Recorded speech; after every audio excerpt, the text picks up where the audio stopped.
and welcome back to another episode of your favourite dog training podcast, The Walk and Talk, in which I give you all the info you need to know on the big topics when it comes to your dog's health, well-being and behaviour. We do a bit of myth busting. I give you my top tips when it comes to the training struggles that seem to be cropping up most often for owners, and generally we just have a nice little stroll together with your dog, because my dream when titling this podcast The Walk and Talk is that you just clip your dog's lead on, head off out into the great sunshiny unknown, and you bring me with you via the power of your mobile phone and your headphones. What's not to love about this little educational adventure?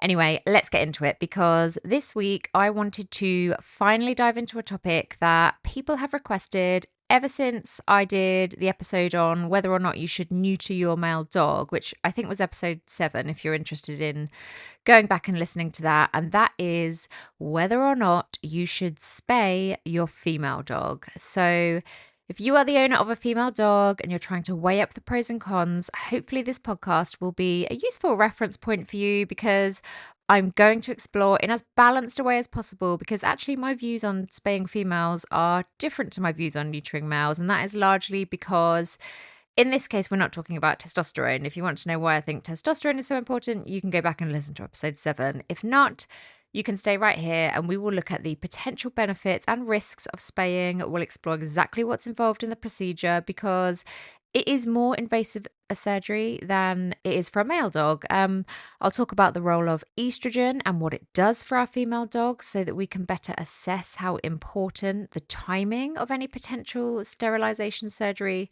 might be for your female dog.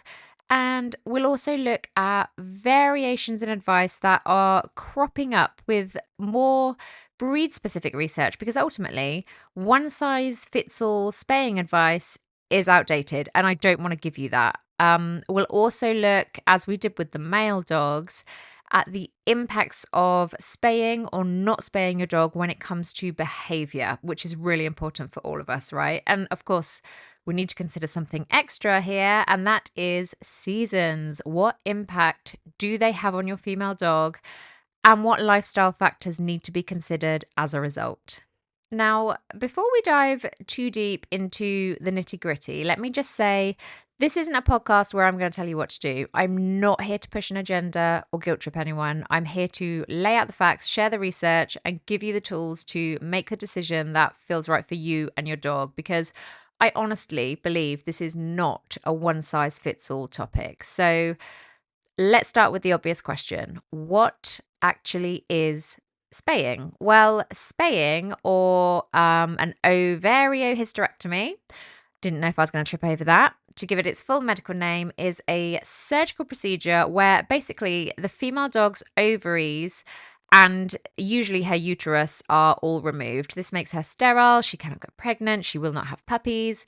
And it eliminates her seasons entirely. And we'll talk about seasons in more detail in a bit. Now, I live in the UK, where, as far as I've always been aware, a Spay surgery meant that the ovaries and uterus were all removed. However, apparently, while I was doing research for this, just in case I do have listeners elsewhere, in other parts of Europe, it's becoming more common to only remove the ovaries. And there's also a keyhole alternative now called a laparoscopic spay, which is obviously a lot less invasive and has a quicker recovery time. So that's good to know.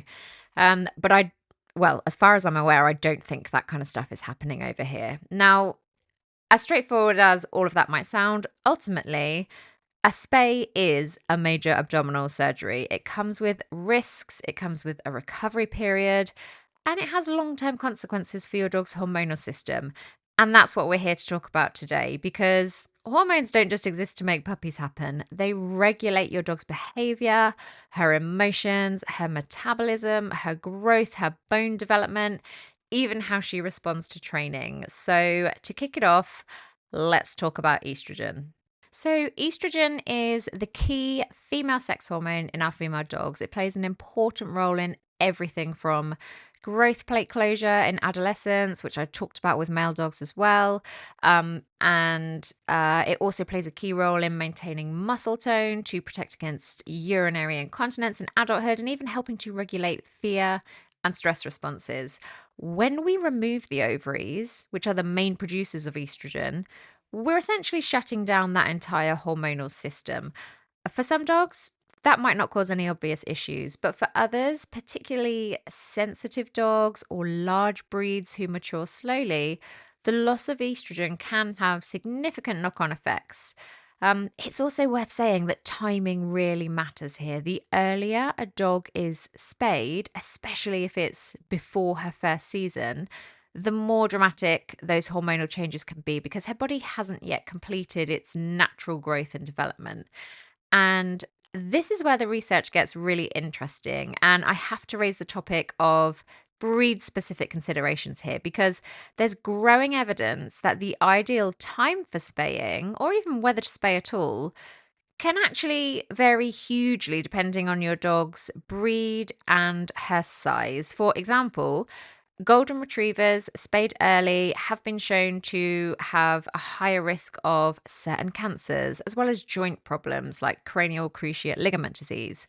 German shepherds spayed before 12 months are more likely to experience hip dysplasia and other orthopedic issues. And for breeds prone to fearfulness or reactivity, like maybe your collies or your spaniels, early spaying might increase those tendencies. Now, I'm not saying this to scare you, but purely to highlight the fact that it's definitely worth pausing and considering whether your vet's advice is tailored to your specific dog or if it's just the standard 6 months and done routine. Because honestly, one size fits all spay advice is, in my opinion, 100% outdated, and your dog definitely deserves better. So, if you do decide not to spay for whatever reason, or you decide to delay, there's a couple of important things you need to consider. The first of these is the fact that leaving your female dog entire does come with a potential increase in certain health risks. And the two big ones we need to talk about are pyometra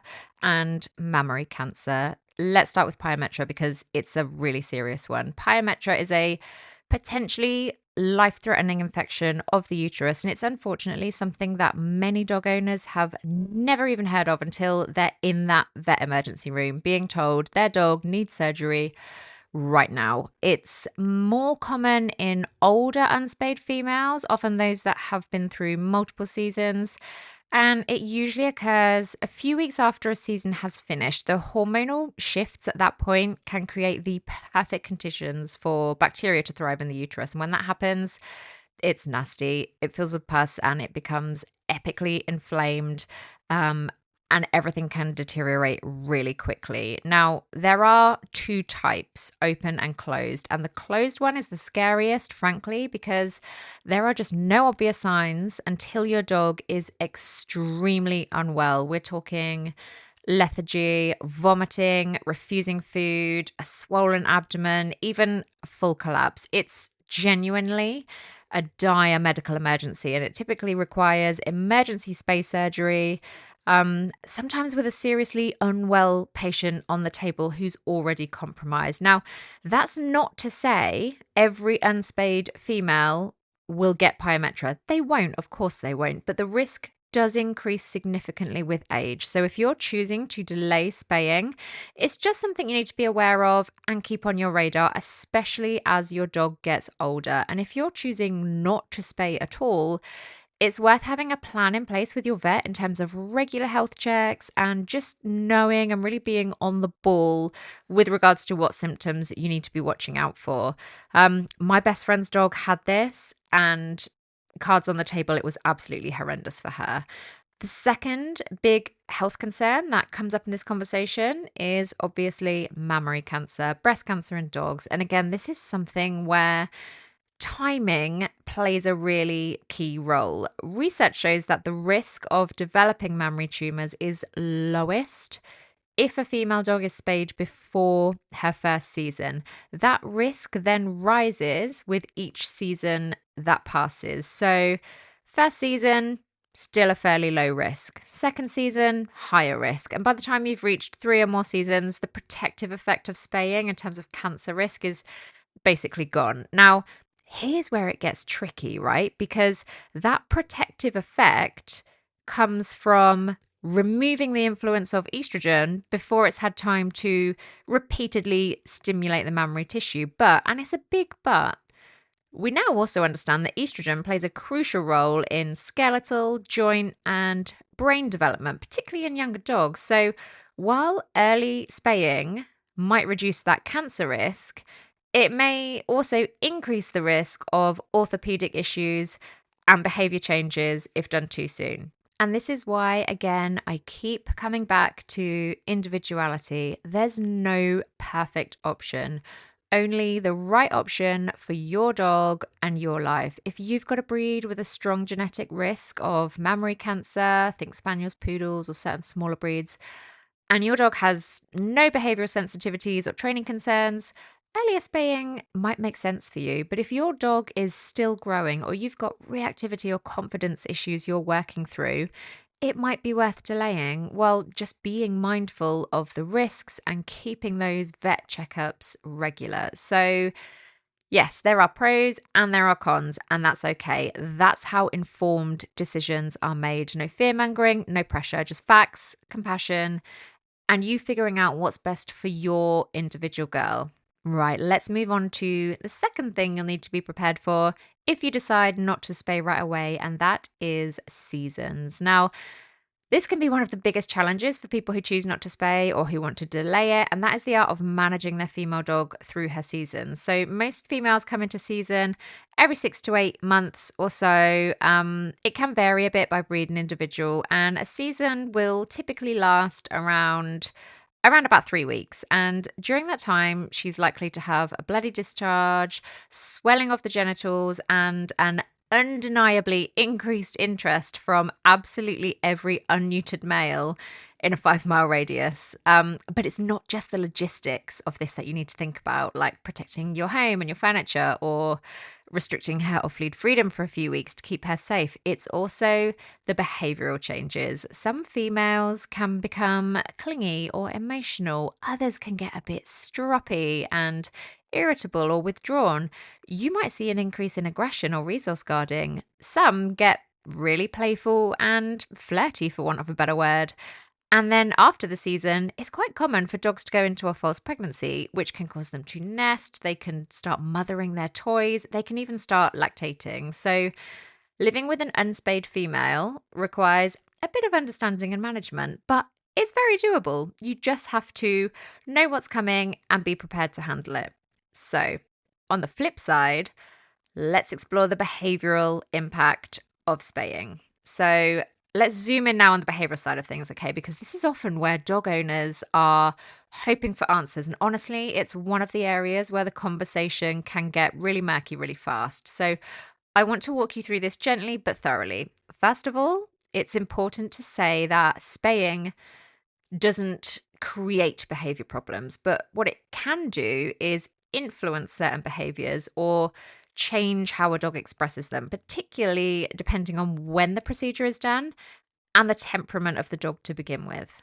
So you'll often hear people say things like spay her and it'll calm her down or it'll fix her aggression, but that's a pretty big oversimplification. The truth is, there's no behavioral guarantee with spaying. And in some cases, especially when done early, it can actually make things harder. So let's start by looking at confidence and sensitivity. Now, estrogen, which is the main hormone we're removing when we spay, has a regulatory effect on the brain, which is to say, it essentially interacts with receptors that help dampen down stress and fear responses. When that hormone disappears, the balance of brain chemistry shifts. It doesn't mean your dog will suddenly become anxious, but if she's already, a little bit sensitive, a little bit cautious, a bit spooky, a bit noise reactive, you might find that edge gets sharper. So if you've got a naturally cautious or easily overwhelmed girl, taking away those hormonal regulators too early can leave her more vulnerable to fear responses, not because she's being dramatic, but because her internal chemistry has literally shifted. Then we have reactivity. This is one I see all the time. A female dog is a bit on the edge already, maybe reactive to other dogs or strangers or certain sounds, and then she gets spayed, often just before or after adolescence, and the reactivity spikes. She's more barky, more intense, less able to recover after a trigger. Now, is that caused by the spay? Not necessarily. But did the hormonal shift remove some of her resilience or alter how her brain processes arousal and stress? Very possibly. There's this window, this hormonal developmental window where dogs are still learning how to be in the world, right? If we do something major inside that window, like surgically remove a source of emotional regulation before that system is fully built and operational, it's not surprising that some dogs struggle more afterwards, is it? So, again, this isn't about scaremongering. It's just about awareness. If your dog is already highly stimulated by the environment or struggles to regulate her emotional reactions, then timing the spay with a bit more care can definitely help her long-term behavior. And what about aggression? Well, this is where I think people often hope spaying will be a silver bullet, especially with same sex aggression between two females or frustration around mating behaviors, but it's not quite that simple. If the aggression is hormonally fueled, like resource guarding during a phantom pregnancy or bickering with another female in the same household around season time, then yes, absolutely, removing the hormonal cycle can help with that. But if the aggression is rooted in fear or frustration or lack of impulse control or past trauma, spaying isn't going to change that. And in some cases, again, especially if done early, it might reduce emotional stability even further. It's really important here to understand why the problem behavior is happening before we make a decision. Hormones may be part of the story, but they're rarely the whole story. So let's also touch on playfulness and motivation. This one doesn't get talked about much, but I think it's worth mentioning. Some people notice that after spaying, their once playful or bouncy girl just becomes a little bit flatter, less silly, less cheeky, more disinterested in games or engagement. Now, not all dogs change like this at all. Many are just as fun and lively after surgery, but for some, especially those who were already perhaps a little bit reserved, the hormonal shift takes a little bit of the sparkle out, and that can be tough for some owners. And again, we are not talking about huge personality changes at all, so please don't take that from what I'm saying. We're talking about really subtle shifts, like a dog who used to leap into play is now maybe a bit more hesitant, or a dog who used to love training just has become slightly less driven than their owners are used to. These things can absolutely be rebuilt, of course they can, but they're worth preparing for. So, the bottom line, spaying can influence behavior, not always dramatically, not always negatively, but in ways that are worth thinking about, especially if your dog is still young or still maturing. If you have got a confident, stable, resilient female with no signs of fear or reactivity, she'll probably bounce back from a spay with absolutely zero issues. But if you've got a sensitive, slightly sound aware, easily overwhelmed little soul, or a dog with big feelings and big reactions, then the timing of that hormonal shift really does matter a lot more. And none of this is about doing the correct thing or doing the wrong thing. It's about knowing your individual dog and making a decision that is simply rooted in compassion for your dog, awareness, and science and the facts, not just convenience or tradition or what your vet has told you that you need to do. I firmly believe you deserve far more than a one-size-fits-all approach, and I definitely believe your dog does too. So, to wrap it all up and stick a bow on it, should you spay your female dog? And the answer, in this case for me, is it depends. It depends on your dog's breed.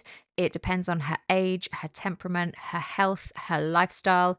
It depends on your ability to manage her through her seasons. It depends on your comfort level with the surgery and the recovery and everything that's involved. It depends on what kind of relationship you want to build with her and what her future holds. But whatever you do choose, just make sure it's a choice, an informed choice, not a habit, not a knee-jerk reaction, and definitely not pressure from someone who hasn't spent the time that you have getting to know your individual dog. So that's about it for all things spaying. I really hope you found this episode helpful, not too scary. And if you have listened to this on a lovely sunny walk, as always, thank you so very much for bringing me along. I hope this has given you some food for thought. And if you have gained a useful nugget, a little piece of wisdom or two from listening this week, please do share this episode with a friend who is maybe currently working through this decision for themselves, or I would be so grateful if you took 2 seconds to leave a little review. It genuinely 100% makes my day. If there's a topic you'd like me to cover next time, just drop me a DM on the gram. I'm always there, aren't I? You can find me at Listen Dog Training, or if you want some more free resources to help you get the best out of life with your dog, you can check out everything I have on offer on my website, which is listendogtraining.com. And don't tell anyone, but if you use code podcast10, you get 10% off all of my digital training packs, guides, and courses. But that's enough for me. I will let you enjoy the rest of your walk, and I'll see you the same time next week for another episode of The Walk and Talk.